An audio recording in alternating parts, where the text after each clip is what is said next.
How's it going, everybody? Welcome back to the channel. Have not done an update on the rental business in about 5 months. Life's just been busy, gotten a lot of new changes, nothing bad, but just stayed busy pretty consistently this entire summer, and unfortunately doing the YouTube stuff kind of fell off. So I just wanted to do a quick update on how the rental business is going and give you a quick walk around of the excavator, because that was the first and kind of primary machine, and then do a quick walk around and look at some of the other pieces that I've acquired so far that I've been renting out. I am not going to be going too in-depth into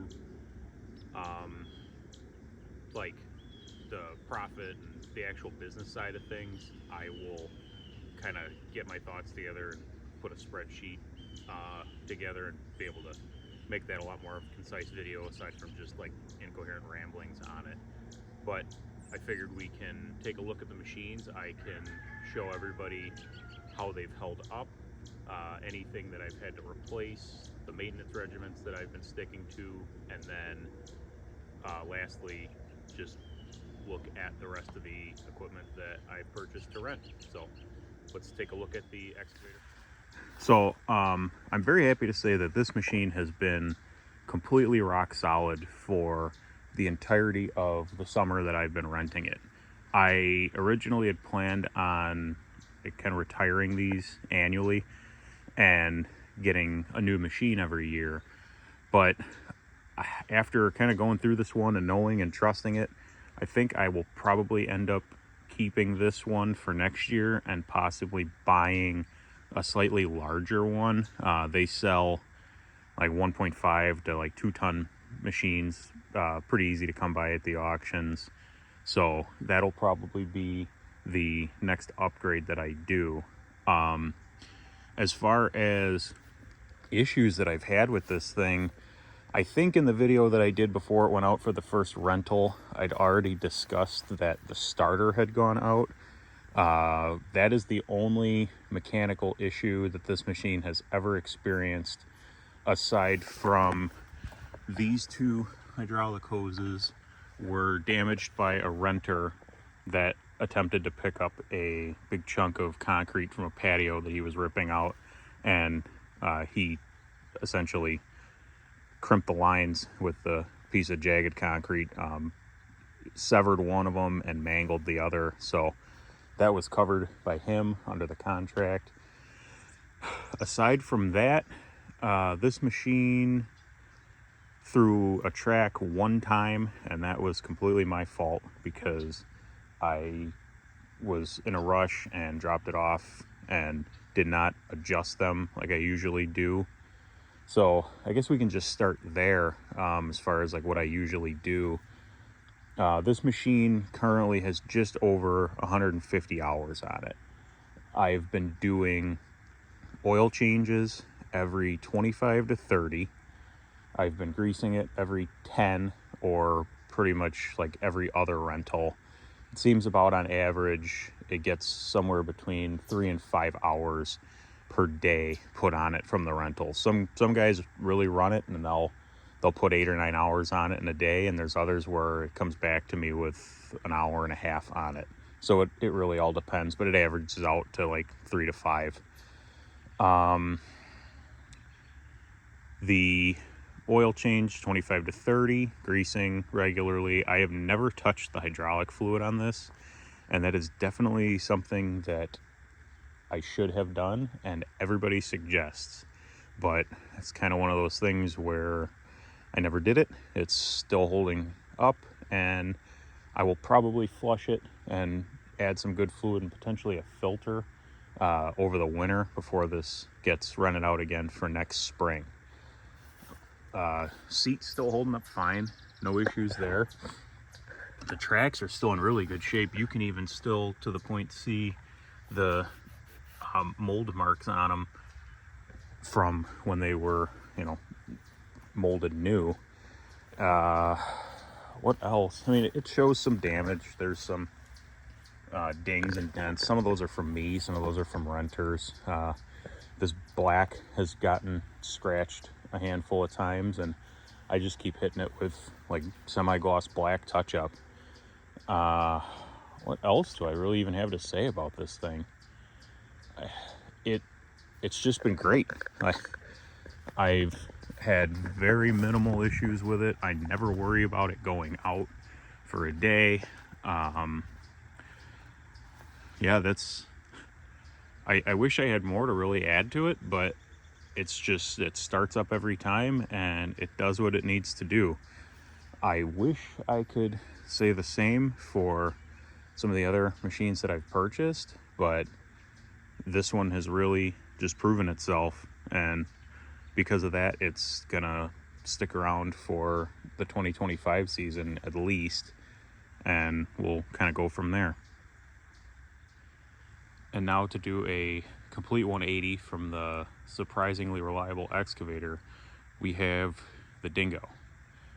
This thing has been a thorn in my side since the moment that I won the bid.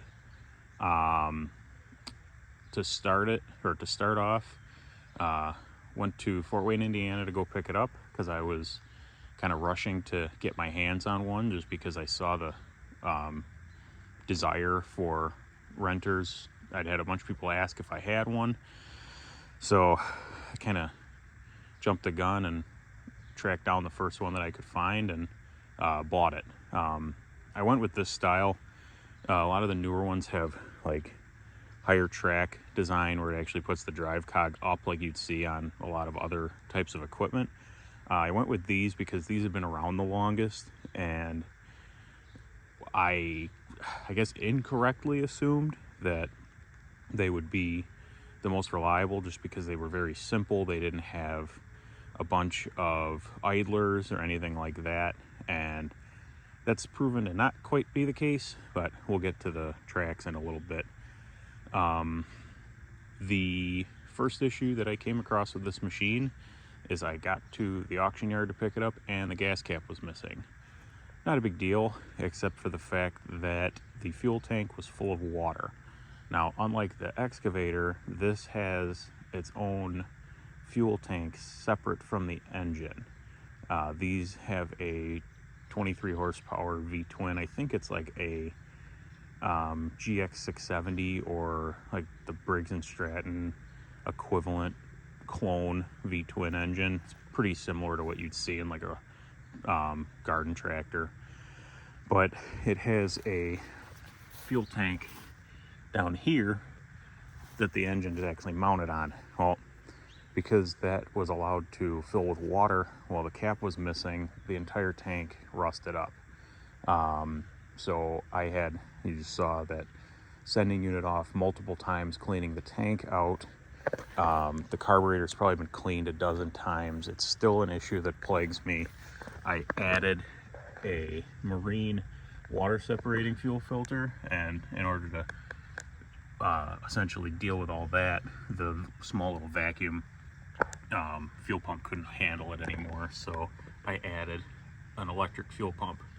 And as you can see, there's a filter going into that pump, into this water separator, and then out of the water separator there's a final fuel filter that it really isn't even there for a fuel filter. It's more so just a sight glass for me to be able to see if there's fuel in it. Unfortunately, this is the best thing I could come up with, but with that, it now kind of acts like a diesel, where if a well-meaning ignorant renter runs it out of fuel, you need to prime it. So that's been a pretty well perpetual pain in the ass. I had about 35 to 40 hours into the fuel system on this machine, only for it to go out on its first rental and figure out that it was not charging. So I then got the charging issue addressed, and pretty much just, I don't trust it. Every time this thing goes out, there's some sort of issue. I just adjusted these tracks, and you can see that one's already slacked out again. And on top of that, you can see these bolts. It has been slowly ripping out these cleats from the tracks, and until I order a new set, which we're so close to the end of the year, I may just kind of run it with what I've got and then trade or sell this machine off as is.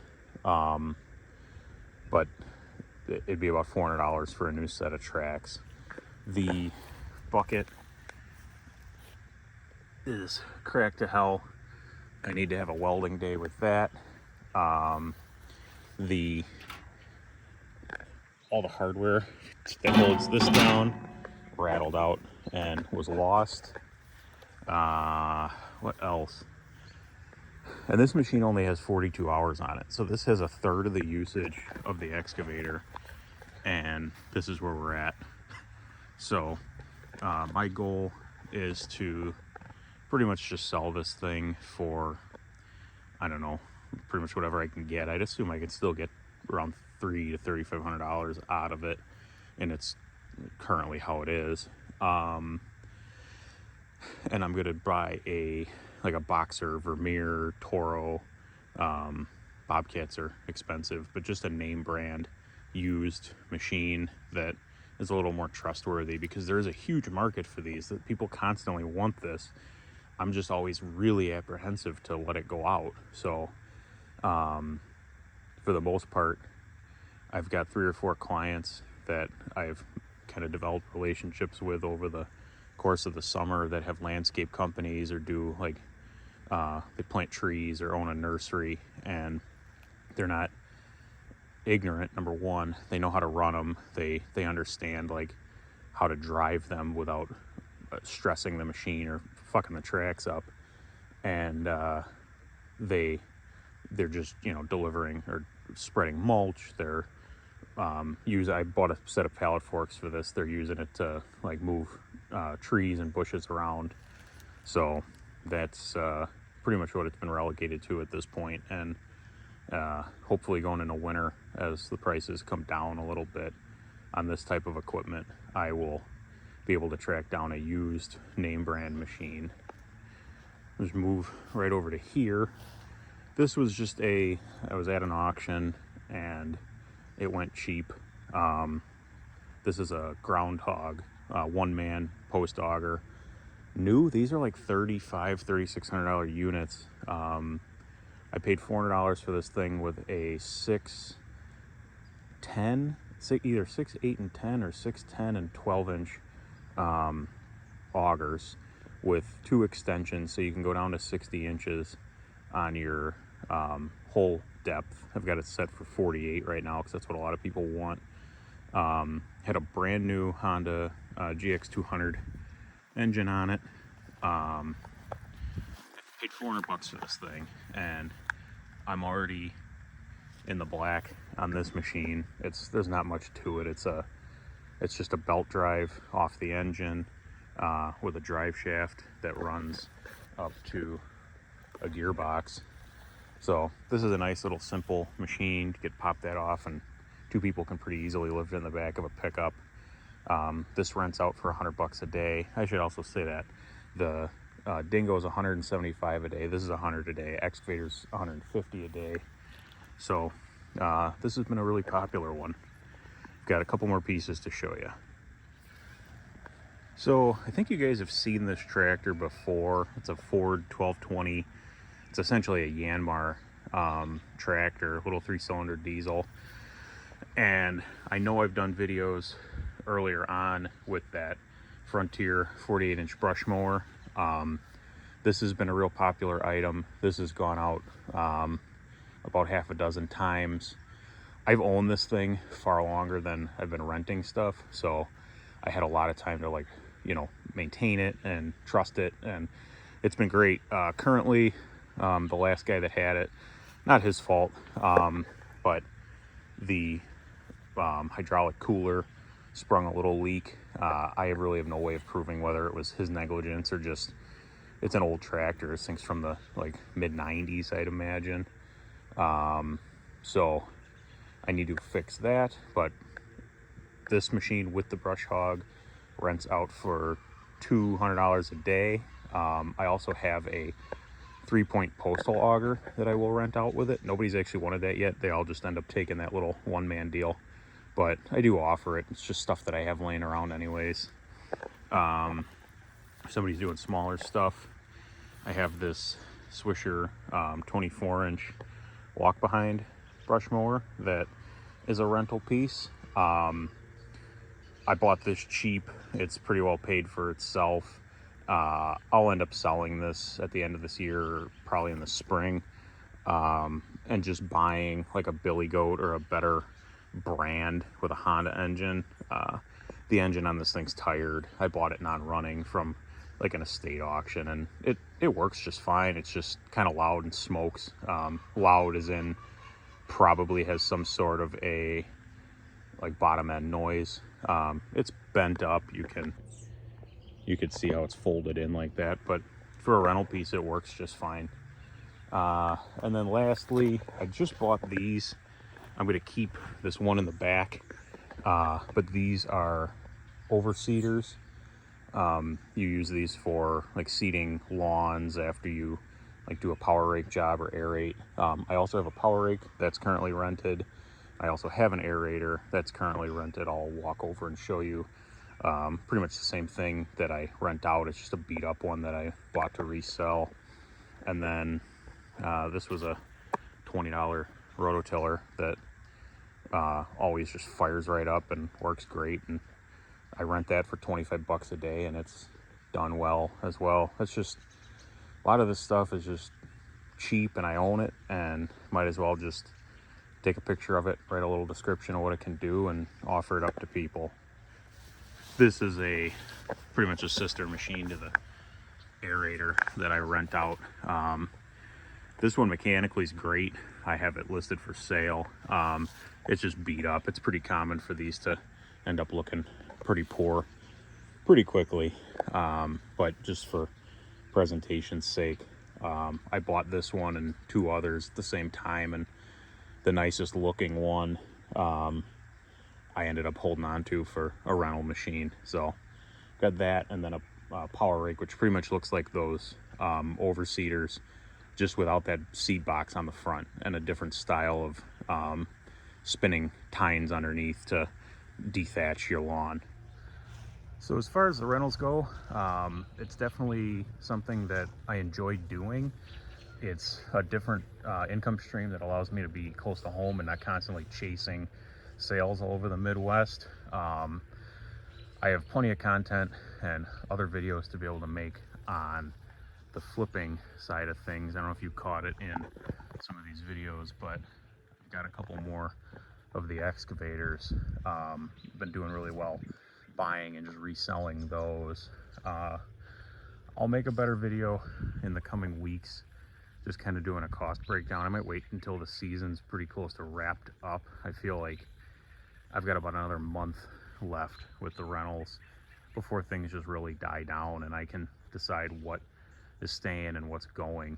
But yeah, if anybody has any specific questions, feel free to drop them below, and I will do my best to answer them in the next video. That's just going to be a more in-depth follow-up of like what I'm doing business-wise, instead of just like, hey, let's look at some machines.